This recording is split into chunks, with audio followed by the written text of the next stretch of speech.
95% ಜನರಿಗೆ ಈ ವಿಷಯ ಗೊತ್ತಿರಲ್ಲ. ಧನ್ತೆರಸ್ ಮತ್ತು ದೀಪಾವಳಿಗಿಂತ ಈ ದೀಪಾವಳಿ ತುಂಬಾ ಶುಭವಾಗಿದೆ ಅಂತ. Hello friends, welcome back to my YouTube channel. I hope ಎಲ್ಲರೂ ಚೆನ್ನಾಗಿದ್ದಾರೆ ಅಂದ್ಕೊಂಡಿದ್ದೀನಿ. ಬನ್ನಿ, ಇವತ್ತು ನಾನು ದೀಪಾವಳಿಯ ಬಗ್ಗೆ ಹೇಳ್ತೀನಿ. ಅಂದರೆ ದೀಪಾವಳಿ ಇದು ಧನ್ತೆರಸ್ ಮತ್ತು ದೀಪಾವಳಿಯ ಥರನೇ, ಇನ್ನು ಅದಕ್ಕಿಂತ ಜಾಸ್ತಿನೇ ಶುಭವಾಗಿದೆ, ಶುಭ ದಿನ ಅಂತಲೇ ನಾವು ಹೇಳ್ಬೋದು. ಈ ದಿವಸ ಎಲ್ಲ ಸ್ವರ್ಗದಿಂದ ಎಲ್ಲ ದೇವತೆಗಳು ಭೂಮಿಗೆ ಬಂದು ದೀಪನ ಬೆಳಗ್ತಾರೆ. ಏನಕ್ಕೆ ಬೆಳಗ್ತಾರೆ ಮತ್ತು ಆ ದಿನ ನಾವು ಏನೇನು ಉಪಾಯ ಮಾಡಿ ಪುಣ್ಯನ ಪಡ್ಕೋಬೋದು, ಮತ್ತು ನಮ್ಮದು ಯಾವುದೇ ಒಂದು ವಿಶ್ ಇರಲಿ ಅದನ್ನು ಹೇಗೆ ಮ್ಯಾನಿಫೆಸ್ಟೇಷನ್ ಮಾಡ್ಕೋಬೇಕು ಅಂತಲೂ ಈ ವಿಡಿಯೋದಲ್ಲಿ ಹೇಳ್ತೀನಿ. ಮತ್ತು ಅದು ಯಾವ ಟೈಮಲ್ಲಿ ಮಾಡಬೇಕು ಅಂತಲೂ ಹೇಳ್ತೀನಿ. ವಿಡಿಯೋನ ಸ್ಕಿಪ್ ಮಾಡದೆ ಕೊನೆವರೆಗೂ ನೋಡಿ. ದೀಪಾವಳಿಯ 15 ದಿನಗಳ ನಂತರ ಕಾರ್ತಿಕ ಪೌರ್ಣಿಮೆ ಬರುತ್ತದೆ. ಈ ಕಾರ್ತಿಕ ಪೌರ್ಣಿಮೆಯ ದಿವಸನೇ ದೀಪಾವಳಿ ಅಂತ ಆಚರಣೆ ಮಾಡುತ್ತಾರೆ. ಇದು ರಾಕ್ಷಸರ ಮೇಲಿನ ವಿಜಯವನ್ನು ಸಂಕೇತಿಸುತ್ತದೆ. ಈ ದಿನ ಶಿವನು ತ್ರಿಪುರಾಸುರನೆಂಬ ರಾಕ್ಷಸನನ್ನು ಸಂಹರಿಸಿದ ದಿನವಿದು. ಇದೇ ಖುಷಿಗೆ ದೇವತೆಗಳು ಎಲ್ಲರೂ ಸ್ವರ್ಗದಿಂದ ಭೂಮಿಗೆ ಬಂದು ನದಿಯಲ್ಲಿ, ಅಂದರೆ ಗಂಗಾ ನದಿಯಲ್ಲಿ ಸ್ನಾನ ಮಾಡಿ ದೀಪವನ್ನು ದಾನ ಮಾಡಿ ಹರ್ಷವನ್ನು ಆನಂದಿಸಿದರು. ಈ ದಿನ ಶಿವನು ತುಂಬಾ ಖುಷಿಯಾಗಿರುತ್ತಾನೆ. ಅದಕ್ಕೆ ನಾವು ಈಸಿಯಾಗಿ ಶಿವನನ್ನು ಪ್ರಸನ್ನ ಮಾಡಬಹುದು ಮತ್ತು ಸ್ಪಿರಿಚುವಲ್ ಆಗಿ ಗ್ರೋ ಆಗುವರು ಶಿವನಿಗೆ ಅತ್ಯಂತ ಸುಲಭವಾಗಿ ಕನೆಕ್ಟ್ ಆಗಬಹುದು. ಅದೇ ಥರ 4 ತಿಂಗಳ ಯೋಗ ನಿದ್ರೆಯಿಂದ ಭಗವಾನ್ ವಿಷ್ಣು ಕೂಡ ಎದ್ದೇಳುತ್ತಾರೆ.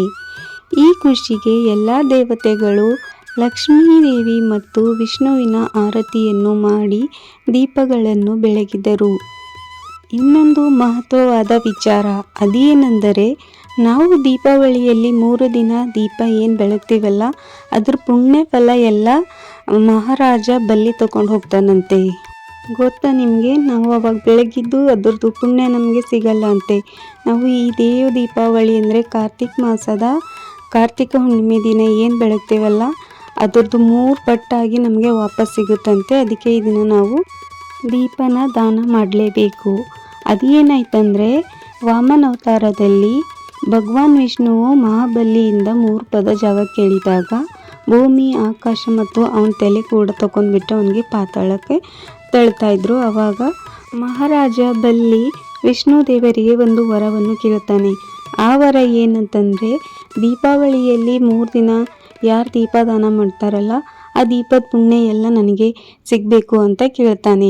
ಆವಾಗ ವಿಷ್ಣು ದೇವರು ಅವನ ಉದಾರತೆ ನೋಡಿ ತತ್ತಸ್ತು ಅಂತಾರೆ. ಆವಾಗ ಲಕ್ಷ್ಮೀ ದೇವರು ಬರ್ತಾರೆ. ಬಂದು ಲಕ್ಷ್ಮೀ ದೇವಿಯು ಮಹಾರಾಜನ ಬಲ್ಲಿಗೆ ಕೇಳ್ತಾರೆ, ಇದು ಏನು ಬಲ್ಲಿ, ಎಲ್ಲ ಜನರ ಪುಣ್ಯದ ಫಲ ತಗೊಂಡ್ಬಿಟ್ಟು ಅವ್ರಿಗೇನು ಸಿಗುತ್ತೆ ಅಂತ ಕೇಳಿದಾಗ ಮಹಾರಾಜ ಬಲ್ಲಿ ಹೇಳ್ತಾನೆ, ಕಾರ್ತಿಕ್ ಮಾಸದ ಪೂರ್ಣಿಮೆಯೆಂದು ಯಾರು ದೀಪದಾನ ಮಾಡುತ್ತಾರೆ ಅವರಿಗೆ ಈ 3 ದಿನಗಳಲ್ಲಿ ಏನು ದೀಪ ಬೆಳಗಿರ್ತಾರಲ್ಲ ಅದ್ರದ್ದು 3 ಪಟ್ಟು ಪುಣ್ಯ ಮತ್ತು ಅದರದ್ದು ಲಾಭಗಳು ಅವರಿಗೆ ಕೊಡಿ ಅಂತ ಅವನು ಕೇಳ್ಕೊತಾನೆ. ಆವಾಗ ಲಕ್ಷ್ಮೀದೇವಿ ಕೂಡ ಶಾಂತರಾಗುತ್ತಾರೆ.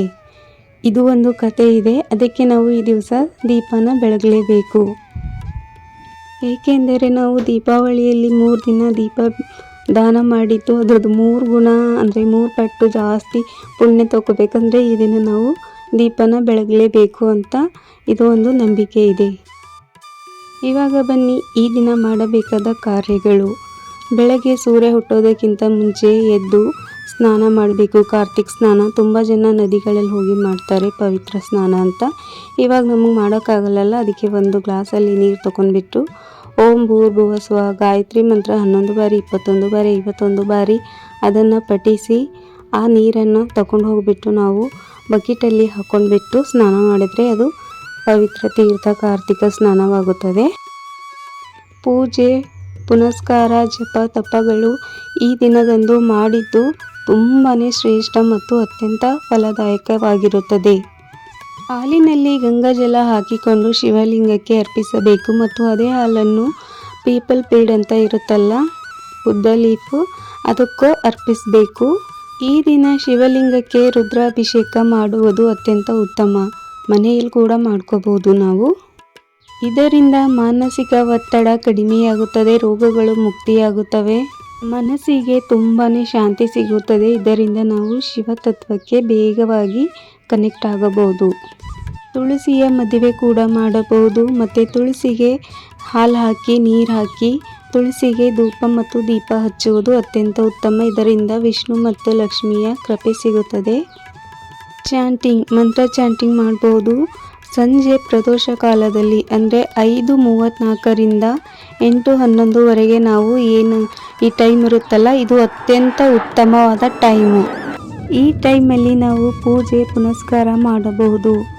ಲಕ್ಷ್ಮೀ ದೇವಿಯ ಪೂಜೆ ಮಾಡ್ತಾ ಇದ್ದರೆ ನಾವು ಒಂದು ಪಾನ್ ಪತ್ರ ಇರುತ್ತಲ್ಲ, ಅದಕ್ಕೆ ಒಂದು ಹನಿ ಜೇನುತುಪ್ಪ ಹಚ್ಚಿ ಲಕ್ಷ್ಮೀ ದೇವಿಯರಿಗೆ ಅರ್ಪಿಸಿಬಿಡಿ. ಇದರಿಂದ ಧನ ಸಂಪತ್ತಿ ಯಾವಾಗಲೂ ಇರುತ್ತೆ. ಮತ್ತು ಶಿವನ ಪೂಜೆ ಮಾಡ್ತಾ ಇದ್ದರೆ ಯಾವುದಾದ್ರೂ ಒಂದು ಹೂಗೆ, ವೈಟ್ ಕಲರ್ ಹೂಗಾಗಿರ್ಬೋದು, ಬೇಲ್ಪತ್ರೆಗಾಗಿರ್ಬೋದು, ಒಂದು ಹನಿ ಜೇನುತುಪ್ಪ ಹಚ್ಚಿಬಿಟ್ಟು ಶಿವಲಿಂಗಕ್ಕೆ ಅರ್ಪಿಸಿ. ಇದರಿಂದ ಶಿವನ ಅಪಾರ ಕೃಪೆ ದೊರೆಯುತ್ತದೆ ಎಂದು ಹೇಳಲಾಗಿದೆ. ಆದಷ್ಟು ಈ ಟೈಮಲ್ಲಿ ಮಂತ್ರ ಚಾಟಿಂಗ್ ಮಾಡಿ. ಇದರ ಊರ್ಜಾ ತುಂಬಾ ಹೆಚ್ಚಾಗಿರುತ್ತೆ. ನಿಮಗೆ ಯಾವ ದೇವರದು ಇಷ್ಟ ಆಗುತ್ತೆ ಆ ದೇವರದು ಮಂತ್ರ ತಗೊಂಡು ಚಾಂಟಿಂಗ್ ಮಾಡಿ. ಮತ್ತು ಮನೆಯ ಮುಖ್ಯ ದ್ವಾರದಲ್ಲಿ 2 ದೀಪಗಳು, ಶಿವ ಮಂದಿರದಲ್ಲಿ ದೀಪದಾನ ಮಾಡಬಹುದು. ಎಷ್ಟೇ ದೀಪದಾನ ಮಾಡಿದರೂ ಬೆಸ ಸಂಖ್ಯೆಯಲ್ಲಿ ದೀಪವನ್ನು ದಾನ ಮಾಡಿ. ದೇವಸ್ಥಾನದಲ್ಲಿ ದೀಪದಾನ ಮಾಡುವುದರಿಂದ ದೇವರ ಕೃಪೆ ಸಿಗುತ್ತದೆ. ನದಿ ತೀರದಲ್ಲಿ ದೀಪದಾನ ಮಾಡುವುದರಿಂದ ಅತ್ಯಂತ ಶ್ರೇಷ್ಠ ಎಂದು ಹೇಳಲಾಗುತ್ತದೆ. ದೇವಸ್ಥಾನದಲ್ಲಿ ಈ ಥರ ಸಣ್ಣ ಸಣ್ಣ ನದಿ ಥರ ಇರುತ್ತೆ ನೋಡಿ, ಕಲ್ಯಾಣಿ ಅಂತಾರೆ ನೋಡಿ, ಅಲ್ಲಿ ಕೂಡ ನಾವು ದೀಪದಾನ ಮಾಡ್ಬೋದು. ಅದೇ ಥರ ನಾವು ಉತ್ತರ ದಿಕ್ಕಿನಲ್ಲಿ ದೀಪ ಹಚ್ಚಿದರೆ ಲಕ್ಷ್ಮೀ ದೇವಿ ಮತ್ತು ಕುಬೇರ ದೇವರು ಪ್ರಸನ್ನರಾಗುತ್ತಾರೆ.